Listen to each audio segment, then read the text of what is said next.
which is an early vertical forearm. We're going to talk now about phase 2, which is the diagonal phase. Now, the first phase was the most mechanically awkward for people.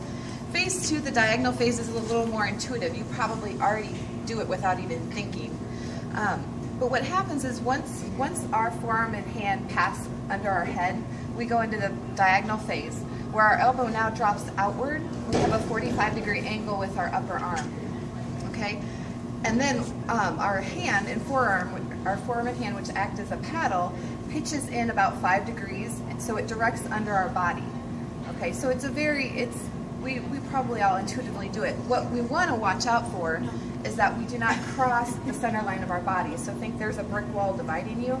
I don't want to cross it, because when we do that, that happens when people drop their elbow and their upper arm, and you start getting that cross body swimming. So what they say to do is to imagine that you're squeezing a balloon. Okay, so when you come in, the elbow drops outward. You pretend you're squeezing a balloon between your armpit and your upper arm. Okay, so that keeps that tension through your pecs as you come in towards your body. Okay, and it's this pitch inward where we're getting that kind of sculling action to get force on the water, and then we pitch back outward for the finish phase. Okay, so it's much easier than that first phase of the stroke, and it's something you're probably intuitively doing to just make sure that you're not crossing the center line of your body. Let's talk a little bit about feel for the water, because that is a critical element from the time you enter the water through your finish phase. Feel of the water is your hold on the water. It's the pressure you feel. We want to increase resistance under the water to gain traction and propel our bodies forward. So what are the things that affect that? One thing is how we hold our hands. It's maybe something you've never really thought about. When we swim, we don't want to have cupped hands and clenched fingers. Okay, that reduces our effective surface area on the water. So what you want is you want an open palm, and you want slight spacing between your fingers. And the reason for that is when you have a little bit of spacing, that water flow becomes turbulent. You get like a web-like effect, and now my hand acts as if it's bigger than it is. But if I go too wide, right, now it's like I have holes in my hand, you lose all force on the water and you're slipping. So it's kind of, if you almost don't even think about it, to how you naturally would tend if you don't think about stretching or clenching. Okay, but I think a lot of new swimmers tend to clench and cup, like you're trying to scoop ice cream. You don't want to be directing any energy to tightening your fingers. You just want it loose. Okay.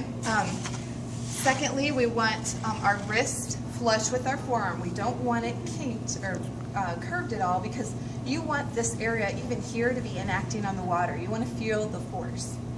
And we want to act as if this is one paddle. Okay. When you break and you don't act with one paddle, you lose core engagement, and you'll feel it. We'll feel it if you start to do this at all. So this is one flush paddle all the way through the pole. Forearm and hand act as a paddle. What we do with this paddle is we're doing slight angle changes, right? On the diagonal phase, we're coming in. On the finish phase, we're coming out. That's where we're impulsing on the water, and we're finding the force of the water. And that gives us our core engagement. So you can't see this, but our 2 new drills this week are what we call sensory awareness drills. We're going to do horizontal sculling, and we're going to do the fist drill. I think a lot of you have probably done the fist drill before, but both of these drills are designed to help you get a sense of how you should feel in the water, how that pressure should feel on your hands, on the underside of your arms. So let me explain horizontal sculling. You're going to have a pull buoy. We're going to take the kick out of it. We're going to be on our stomachs, and you're going to have your head up as if like you were doggy paddling. Okay, so your head will be out. Don't worry about breathing. And you're going to have your arms forward. This part of your arm, your upper arm, is going to be in like the high elbow position, and you're just going to scull back and forth, using this as one, making sure that you're keeping this flush, looking at how you're holding your fingers, and you're just going to go out and you're going to come in, and you're going to go at a snail's pace down the pool, but I want you to get a sense of the feel that you should be grabbing the water and catching the water. Okay, so when you go out, pinky up, thumb down. You come in, switch, thumb up, pinky down. All right, and you want to keep this stationary and just move from the elbow down. Just get a good sense of how you should feel when you go through the water. The other one is a fist drill. We're just going to swim normal freestyle with our hands clenched in fist. And the point of this drill is to make you realize that you're catching the water as much with the forearm as you are with the hand. So we're going to take the hand out and we're going to practice catching the water. And it feels, if you've never done the fist drill, it feels really awkward. You just feel like you're slipping through. So the tendency is for people to cheat and do the karate chop. Okay, this is not a closed fist. I don't want to see that. We want completely closed fist. And as you do it, think about feeling the pressure of that water on your forearm the entire time of your pull. Okay.